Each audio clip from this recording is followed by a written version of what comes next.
মির্জা ভাই, আপনি টেলিভিশন থেকে দেখতেছেন?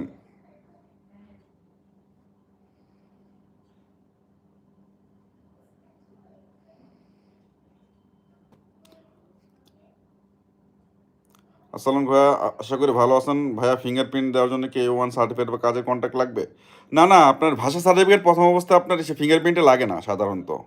এটা এখনো শুনি নাই ভাষা সার্টিফিকেট লাগবে আপনার A1 এর।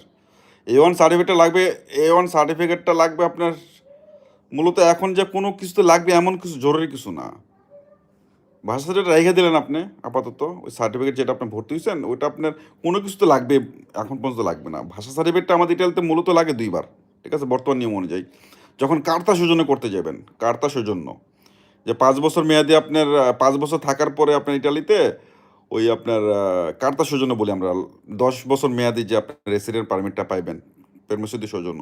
ওইটার যখন আপনি আবেদন করবেন সেই সময় আপনার বাসার আলোচ্য প্লাস এই ভাষা সার্টিফিকেট লাগে ১।